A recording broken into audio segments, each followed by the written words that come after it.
Hello everyone, एक बार फिर से स्वागत है आप सभी का ऑनलाइन स्टडी जोन में।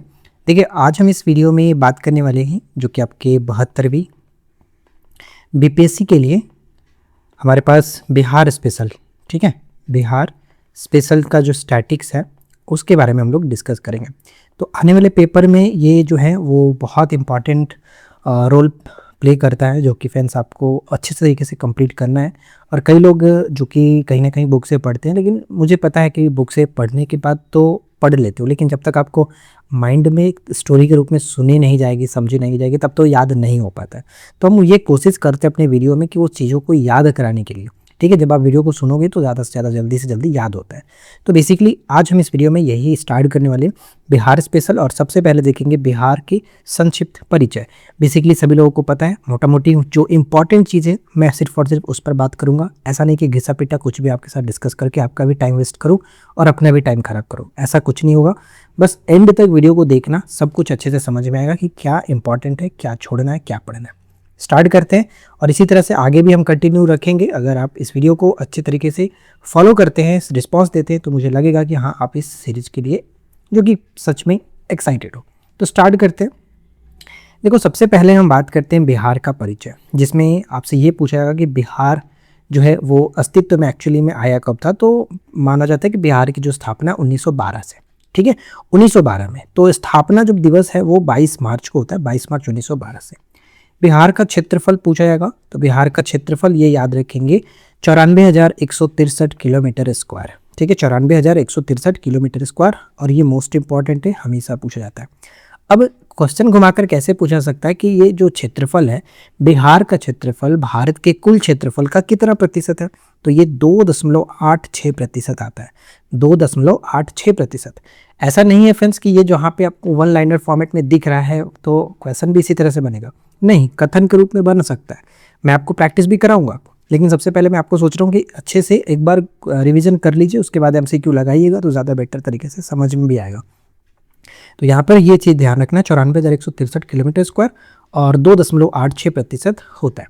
अब आप जानते हैं कि जो हमारा जो जैसे कि नए केंद्र शासित प्रदेश बने थे, जो राज्यों का गठन हुआ, तो इन सभी चीज़ों में मिलाकर के पहले बिहार का जो क्षेत्रफल होता था वो पूरे देश में 13वें नंबर पे आता था। लेकिन अब ये यहाँ पर 12वां सबसे बड़ा क्षेत्रफल है, ये याद रखेंगे। क्षेत्रफल के अकॉर्डिंग भारत में 12वें स्थान पर आता है, 12वां सबसे बड़ा राज्य के रूप में देखा जाता है। अब एक प्रश्न पूछा जाएगा कि उत्तर से दक्षिण की लंबाई कितना है, यानी ये उत्तर हो गया और ये आपका दक्षिण हो गया, यानी उत्तर से दक्षिण की जो लंबाई रहेगी वो 345 किलोमीटर, 345 किलोमीटर। और जो पूरब से पश्चिम की ओर है, पूरब से पश्चिम की ओर जो लंबाई रहेगी वो 483 किलोमीटर, ठीक है।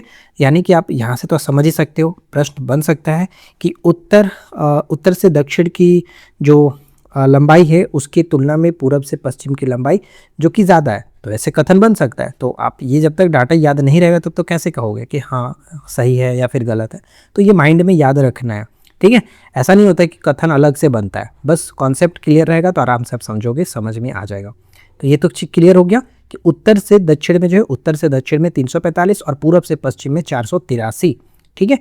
और ये जो आप देख रहे हैं ना, ये अपने आप में एक इम्पॉर्टेंट डेट के रूप में भी काम करता है। देखते हैं कितने लोगों को पता है, फटाफट कमेंट करके ज़रा बताना कि ये डेट बिहार से किस तरह से संबंध रखता है, कितने लोगों को पता है। अब आता है बिहार की आकृति। तो देखिए, बिहार की आकृति एक तरह से देखोगे तो लगभग आप थोड़ा सा अनुमान लगाओगे कि आयताकार के रूप में माना जाता है। तो ये हम इस तरह से देख करके चलते हैं कि बिहार का जो है वो आकृति आयताकार फॉर्मेट में रखी जाती है, ठीक है। यहाँ तक कोई दिक्कत नहीं होना चाहिए, समझ में आया? आगे बढ़ते हैं, यहाँ पर क्लियर हो गया।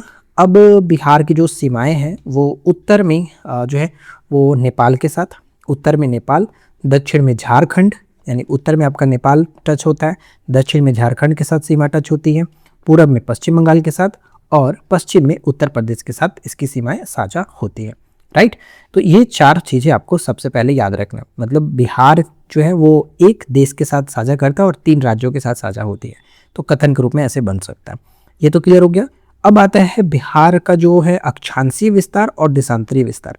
अक्षांशीय विस्तार किसे कहते हैं ये आपको क्लियर होगा। मैं एक छोटा सा एग्जांपल ये जस्ट समझा देता हूँ। मान के चलो कि ये हमारा एक ग्लोब है, ठीक है, ये हमारा नॉर्थ पोल, ये साउथ पोल। ये जो है जो वर्टिकल लाइन होते हैं उसे हम लोग देशांतर बोलते हैं। ठीक है, ये हमारा वर्टिकल लाइन को देशांतर कहा जाता है। और जो हॉरिजॉन्टल लाइन होते हैं जैसे कि ये इस तरह से खींचे जाते रहते हैं, सबसे बड़ा जो वृत्त है वो आपका विषुवत वृत्त होता है। तो ये सबसे पहले तो आपको ध्यान में रखना है। ठीक है, तो ये इसी को हम लोग बोलते हैं अक्षांश, और जो लंबी लाइनें हैं, खड़ी लाइनें हैं, उसको देशांतर कहा जाता है। अब सबसे पहले तो ये समझना आपको ज़रूरी होगा। देखो मैं यहाँ पे समझा देता हूँ, इसको मैं साफ़ करता हूँ ताकि और बेहतर तरीके से मैं क्लियरली बता पाऊँ। जब प्रश्न कह रहा है कि बिहार का अक्षांशीय विस्तार क्या है, तो जब आप एक तो ग्लोब बनाओ, थोड़ा कहाँ पे करते हैं, चलो यहीं पे करते हैं, इसको मैं थोड़ा सा करता हूँ। अगर मैं एक तरह से बिहार का मतलब पूरा वर्ल्ड का ग्लोब बनाते हैं, ये इस तरह से और ये इस तरह से, ठीक है। तो आपको पता है कि जो हमारा भारत है वो कहाँ पर करता है, ये बीच में है, विषुवत रेखा गुजरता है। और ये जो है आपका 23.5 डिग्री उत्तरी अक्षांश को हम क्या कहते हैं, कर्क रेखा। और कर्क रेखा भारत के लगभग बीचों बीच से होकर के गुजरती है, कुछ इस तरह से हम देखते हैं। ठीक है, यहाँ तक क्लियर हो गया। अब बिहार जो है हमारा इस तरह से पड़ता है यहाँ पर, मतलब कर्क रेखा से थोड़ा सा आप टच करके, मतलब झारखंड यहाँ पे टच होता है तो ये थोड़ा सा हम उसको ऊपर में कर देते हैं। राइट, ये तो क्लियर हो गया। अब जो बिहार यहाँ पर है तो आप ये चीज़ समझ पे आ रहा है कि अगर हम इस तरह से देख रहे हैं तो बिहार हमारा कुछ यहाँ पर लोकेट हो रहा है। ठीक है, अब अक्षांशीय विस्तार की हम बात कर रहे हैं तो नॉर्थ क्यों कहते हैं, क्योंकि 24 डिग्री 20 मिनट 10 सेकेंड जो नॉर्थ होता है, और यहाँ से लेकर के 27 डिग्री 30 मिनट 15 मिनट जो आपका सेकेंड नॉर्थ होता है। नॉर्थ क्यों है, क्योंकि ये आपका उत्तर में पड़ रहा है, यहाँ पर पड़ रहा है। ठीक है, अक्षांशीय जो है वो आपका इस तरह से पड़ रहा है, इस तरह से, इसलिए नॉर्थ कहा जाता है। और देशांतरी विस्तार में इसे ईस्ट इसलिए कहा जाता है क्योंकि ये पूरब में स्थित है।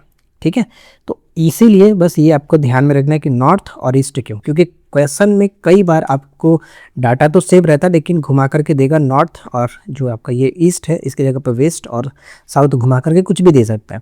तो सबसे पहले ये क्लियर होना चाहिए कि हम इसे क्यों नॉर्थ और ईस्ट मानते हैं।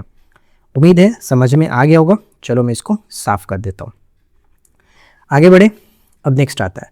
अब नेक्स्ट प्रश्न ये बन सकता है, पहले तो ये देखो याद रखिएगा गाइस, बहुत इंपॉर्टेंट है। सिर्फ मेरे बोलने से ऐसा नहीं कि बस हो जाएगा, लेकिन आपको एक बार दो बार लिख करके याद करना पड़ेगा।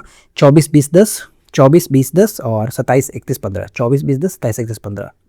डिग्री मिनट सेकंड ये सब छोड़ो, बस 24 20 10 याद रख लो। 24 20 10 से 24 से 27, 20 से 31 और 10 से 15। ठीक, उसी तरह से देशांतरी विस्तार में 83 19 50 88 17 40। डाटा तो आप बजट का कितना याद कर रहे हो, एक ये डाटा भी याद कर लो। नेक्स्ट आता है औसत वार्षिक वर्षा। औसत वार्षिक वर्षा 112 सेंटीमीटर मानी जाती है कि बिहार की जो औसत वार्षिक वर्षा 112 सेंटीमीटर बताया गया। ठीक है, जैसे कि सीमा से सटे राज्य, मतलब बिहार की सीमा से कितने राज्य सटे, 3 राज्य सटते, जैसे हमने जस्ट बात किया था यहाँ पर कि उत्तर में नेपाल होता है, ये एक देश हो गया, दक्षिण में झारखंड, पूर्व में पश्चिम बंगाल और पश्चिम में आपका उत्तर प्रदेश। तो ये 3 राज्यों के साथ अपनी सीमा साझा करता है। राइट, क्षेत्रफल के अनुसार सबसे बड़ा जिला पश्चिमी चंपारण और सबसे छोटा जिला शिवहर होता है, और सबसे ज़्यादा घनत्व हमें जो है शिवहर में देखने को मिलता है, और सबसे कम जो आपका जनसंख्या घनत्व है वो कहाँ पर मिलता है। मैंने जनसंख्या 2011 कराया है, जस्ट कुछ दिन पहले कराया था, आप उसे देख लेना, बिहार की जनगणना, तो वो क्लियर रहेगा। ठीक है, सबसे कम जनसंख्या घनत्व हमें कैमूर के अंतर्गत देखने को मिलता है, तो ये भी याद रखेंगे। ठीक है, कैमूर, ये मैंने क्या लिख दिया, कैमूर। ठीक है, कैमूर, तो ये पॉइंट इंपॉर्टेंट है। अब आगे बढ़ते हैं, और इसके बाद नेक्स्ट सवाल आ सकता है कि बिहार की जो जलवायु है वो किस तरह की है। उष्णकटिबंधीय मानसूनी प्रकार की बिहार की जलवायु होती है, तो ये अपने आप में महत्वपूर्ण पॉइंट रहेगा, एकदम VBI ध्यान में रखिएगा। फिर नेक्स्ट है कि समुद्र तल से औसत ऊंचाई कितनी है, तो समुद्र तल से औसत ऊंचाई 173 फीट या फिर 72.73 मीटर। प्रश्न में क्या पूछा जा रहा है, मीटर में तो मीटर वाला याद रखो, फीट वाला है तो फीट, तो दोनों याद रखना, 173 फीट या फिर 52.73 मीटर। ये क्लियर हो गया। तो यहाँ तक मुझे नहीं लगता कोई डाउट होना चाहिए, सब कुछ अच्छे से मैंने लिख करके समझा दिया आपको, और इसी तरह के और वीडियो आएंगी जो कि आप हमारे चैनल पर देखेंगे। आगे बढ़ते हुए नेक्स्ट पॉइंट पे बात करते हैं, जैसे कि बिहार में जो प्रशासनिक के संदर्भ में कुछ देखा जाता है, जैसे कि विधानमंडल इसमें द्विसदनीय है। द्विसदनीय का मतलब विधानसभा भी है और विधान परिषद भी है। ठीक है, ऐसे भारत में कुल कितने राज्य हैं, आप फटाफट कमेंट करके बताना कि जिनके पास द्विसदनीय है। द्विसदनीय विधायिका कितने राज्यों के पास है, देखते कितने लोगों को ये चीज़ पता है। विधानसभा में सीटों की संख्या 243 है और विधान परिषद में 75 सीटें जो कि अलॉट है। ये 2 चीज़ ध्यान रखेंगे, इंपॉर्टेंट है। अब पूछा जाता है कि बिहार में लोकसभा की सीटें कितनी हैं, तो 40 लोकसभा की सीटें और एससी की सीटों की संख्या इसमें 6 है। ठीक है, लोकसभा में एससी की सीटों की संख्या 6 है, ये ध्यान रखिएगा। राज्यसभा में जो है 16 सीटें बिहार को दी गई है। विधानसभा में कुल आरक्षित सीटें जो कि 40 है, विधानसभा में 40 सीटें। विधानसभा में कुल आरक्षित सीटें की बात कर रहे हैं, जिस मतलब कि एससी और एसटी के लिए जो आरक्षित सीटें हैं, रिजर्व सीटें हैं, उसके बारे में, जिसमें कि एससी के लिए 38 सीटें दी गई हैं और एसटी के लिए 2 सीटें अलॉट किया गया। तो ये जो आप अभी डाटा मैंने आपको बताया, ये अपने आप में बहुत इंपॉर्टेंट है, क्योंकि कई बार आपने देखा होगा पीवाईक्यू में पूछा जाता है, खास करके आपने देखा होगा विधान परिषद वाला चीज़ें पूछा जाता है और आरक्षित सीटों वाला मैटर भी कई बार पूछा गया। तो ये सारा चीज़ें आपको याद रखना। फिर आता है कि सबसे बड़ी जो सिंचाई परियोजना है यहाँ पर गंडक है। कुल जो सिंचित क्षेत्र होते हैं 72.07 लाख हेक्टेयर है बिहार की कुल सिंचित क्षेत्र। प्रमंडल की बात करें तो 9 प्रमंडल यहाँ पर है। जिला कितना है, टोटल 38 जिला। सबसे नवीनतम जो जिला है वो अरवल होता है, ये याद रखिएगा, अरवल सबसे नवीनतम जिला है, जहानाबाद से अलग हुआ था। अनुमंडल की संख्या 101, प्रखंडों की संख्या 534 प्रखंड दिया गया और पंचायत 8067 पंचायत है। नगर निगम 19 नगर निगम है और 19वां नगर निगम जो कि सबसे नवीनतम सहरसा, याद रखेगा। नगर परिषद की संख्या इसमें 88 है, बिहार के पास नगर परिषद 88, राइट। अब यूपी से सटे राज्यों की संख्या कितनी है, 8 जिले यूपी से साझा करते हैं, ये हम अलग वीडियो में बात कर लेंगे, फिलहाल आप बस याद रख लो 8 जिले साझा होते हैं यूपी से। बंगाल से 3 जिले सटते हैं, झारखंड से 8 जिले सटते हैं और नेपाल के साथ 7 जिले साझा होती हैं। ठीक है, यानी ऊपर में आपका 7 जिले साझा होते हैं। फिर अगर राइट साइड में देखोगे तो पश्चिम बंगाल के साथ 3, झारखंड के साथ भी वापस से 8 जिले और उत्तर प्रदेश के साथ भी 7 जिले साझा होते हैं।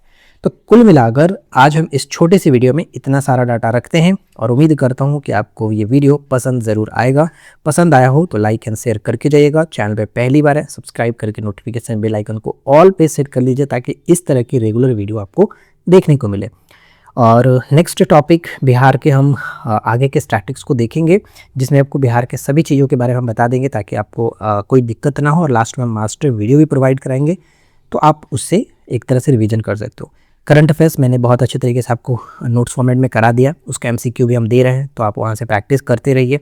नेशनल करंट अफेयर्स भी हम आपको करा देंगे, इसमें कोई दिक्कत नहीं है। बस फिलहाल आप जो चीज़ें दी जा रही हैं उस पर काम करिए। तो बस मिलते हैं नेक्स्ट क्लास में। Thanks for watching.